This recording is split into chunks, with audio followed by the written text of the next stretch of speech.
Hello dear friends, ఎలా ఉన్నారు? బాగున్నారా? మరొకసారి మీ ముందుకు ఇలా రావడానికి నిజంగా నేను ప్రభులో సంతోషిస్తున్నాను, ఆనందిస్తున్నాను. ఈ మధ్యకాలంలో ఎక్కువగా వినబడుతున్నటువంటి మాటలు ఏమిటంటే, యేసు దేవుడైతే ఎందుకు చంపారు, నిజంగా ఆయన దేవుడేనా అని చాలామంది అంటూ ఉన్నారు. అదేవిధంగా 3 మేకులు పిక్కు లేనివాడు దేవుడా అని చాలామంది అంటూ ఉన్నారు. అయితే ఎవరో మరి ప్రియులు ఇటువంటి మాటలు మాట్లాడుతున్నప్పుడు చాలా బాధేస్తుంది. ఎందుకో తెలుసా? ఆయన భూమి మీదకి వచ్చింది సర్వమానవాళ్ళందరి వరకు తన ప్రాణాన్ని పెట్టడానికి వచ్చాడు. అంటే మానవ పాపాన్ని, మానవ బానిసత్వాన్ని, మానవ అపవిత్ర పరిస్థితిని, అపరిశుద్ధాన్ని పరిశుద్ధంగా చేయటానికి ఆయన మరణించవలసి వచ్చింది. బైబిల్లో ఒక మాటను మనం చూస్తాం, నశించిన దాన్ని వెతికి రక్షించటానికి యేసు ప్రభు భూమి మీదకి వచ్చాడు. ఆయన్ను ఎవరో చంపలేదు, మన పాపాలే, అంటే మనమే చంపాం. మన బానిసత్వమే ఆయన్ని చంపింది. హెబ్రీయులకు రాసిన పత్రికలో ఒక మాట మనం చూస్తాం, పాపి గురించి తాను పాపంగా మారాడు. కాబట్టి యేసు ప్రభును చంపింది నీవు నేనే. మన పాపాలే ఆయన్ని చంపాయి, మన పాపాలే ఆయన సిలువ వేతకు వేశాయి, మన పాపాలే ఆయన భుజం మీద సిలువను మోయేటట్లు చేశాయి, మన పాపాలే ఆయన కొరడా దెబ్బలు కొట్టేటట్లు చేశాయి. ఆ కొరడా దెబ్బలు నీవి, ఆ సిలువ నీది, ఆ గాయాలు నీవి, ఆ చిరక నీది. యేసు మనందరి కొరకు చేశాడు.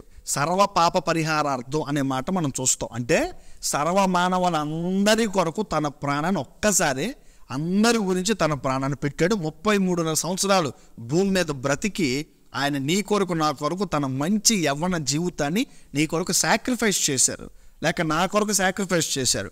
ఆయన త్యాగం చెయ్యకపోతే, ఆయన మన కొరకు తన ప్రాణం పెట్టకపోతే మనకు జీవితం అనేది లేదు. కాబట్టి ఆయన ఎవరో చంపలేదు. మరలా చెప్తున్నాను, మన పాపాలే ఆయన్ని చంపినాయి. కాబట్టి ఆయన వచ్చాడు, మన కొరకు ప్రాణం పెట్టాడు, పరలోకానికైనా వెళ్ళిపోయాడు. మరలా ఆయన రాబోతూ ఉన్నాడు రెండోసారిగా. ఏమండి, జీసస్ సెకండ్ కమింగ్ గురించి సర్వ ప్రపంచం అంతకు ఎదురు చూస్తోంది. ఎందుకో తెలుసా? ఒకవేళ మీరు అనొచ్చు, సార్ చెప్పండి, ఎప్పటి నుంచో మా తాత ముత్తాతల నుంచి యేసు ప్రభు వస్తాడో ఈ రోజు వరకు రాలేదండి అని చాలామంది అంటూ ఉన్నారు. అంటే ఈరోజు మనం ఆలోచించాల్సిన విషయం ఏంటంటే, ఒకళ్ళు ప్రశ్నించిన నీవు మారు మనసు రక్షణ పొందలేదేమో, నీ గురించే యేసు ప్రభు ఇంకా లేట్ చేస్తున్నాడేమో ఒకసారి ఆలోచించాలి. కాబట్టి సర్వ ప్రపంచం అంతా కూడా యేసే దేవుడు అని తెలుసుకోవాలి. అంటే యేసు ప్రభు భూమి మీదకి రావడానికి 12 సైన్స్ నెరవేరాలి, 12 సూచనలు నెరవేరాలి. 12 సూచనలలో 11వ సూచన సర్వ ప్రపంచం అంతా కూడా యేసు మాత్రమే అని ప్రపంచం అంతా కూడా తెలుసుకోవాలి. ప్రభునందు ప్రియులారా, గమనించాలి. ఇలా చెప్పుకుంటూ వెళ్ళిపోతే చాలా విషయాలు మనం షేర్ చేసుకోవచ్చు. ఎందుకు ఈ మాటలు మీకు చెప్తున్నానంటే, ఆయన మరణించింది, ఆయన తన జీవితాన్ని సాక్రిఫైస్ చేసింది మన గురించి. అది మంది, ఆ స్థానం మంది, ఆ పరిస్థితి మంది. మీకు అర్థమయ్యే రీతిలో ఒక ఉదాహరణ చెప్పనా? బోన్లో నిలబడినట్టు తప్పు చేసినాడు. కాబట్టి ఆ బోన్లో నీవు నేను ఉన్నాం.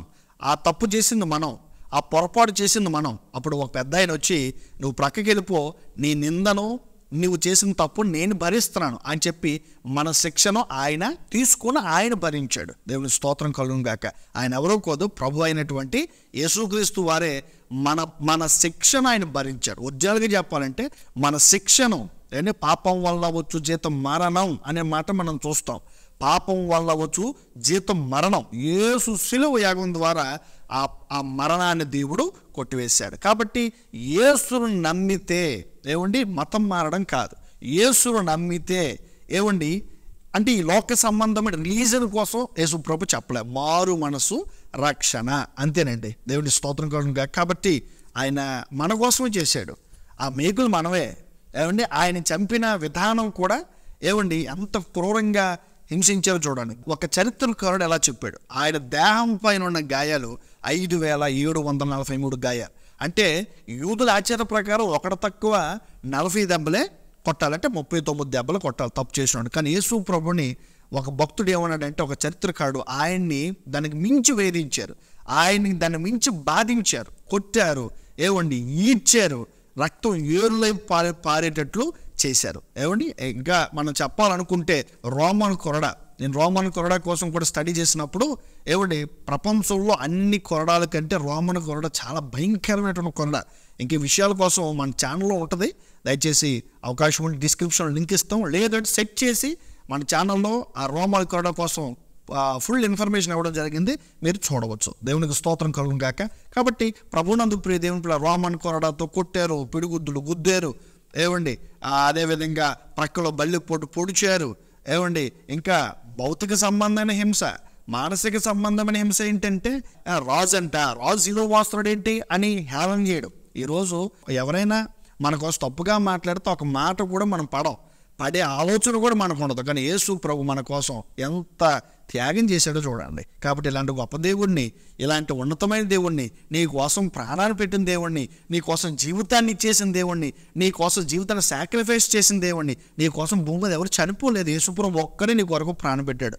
అంత గొప్ప దేవుణ్ణి ఎందుకు మనం ఇలా మాట్లాడడం? ప్రియ సహోదరి సహోదరుడా, ఒకసారి ఆలోచించండి. ఎందుకంటే ఆయన గొప్ప దేవుడు మనందరికీ తన ప్రాణాన్ని పెట్టాడు. కాబట్టి చాలా కొన్నిసార్లు మాటలు వింటున్నప్పుడు, అయ్యో ప్రభువా నాయన, వారు నీ బిడ్డలే, నీకు తెలియకుండానే వారు మాట్లాడుతున్న వారిని క్షమించు ప్రభువా అని చాలా పలు సందర్భాల్లో మనసులో వారి కోసం ప్రార్థించిన సందర్భాలు లేకపోలేదు. కాబట్టి యేసు మరణం మనకి పరిశుద్ధ పవిత్ర జీవితాన్ని తీసుకొని వచ్చింది. గ్రహించండి, తెలుసుకోండి, యేసే నిజ దేవుడు అని నమ్మండి, విశ్వసించండి. మీ పేరు మార్చుకోవసరం లేదు, మీ మతం మార్చుకోవసరం లేదు, మీ జీవితాన్ని ప్రభు చేతిలో పెట్టండి. యేసు ప్రభు అన్నాడు, నీ హృదయంలో నాకు స్థానం ఇస్తే చాలు అని అన్నాడు ఆయన. దేవునికి స్తోత్రం కలుగుతుంది. కాబట్టి అంత గొప్ప దేవుని కలిగి ఉన్నాం. కాబట్టి ఈ నిజ జీవితంలో ప్రభు కోసం ముందుకు నడిపించబడదాం, ప్రభు ఇష్టాన్ని చేద్దాం, ప్రభు చిత్తాన్ని చేద్దాం, ఆయన నచ్చినట్టు మనము జీవిద్దాం. దేవుడు ఈ మాటలు దీవించిన. God bless you, God bless our India.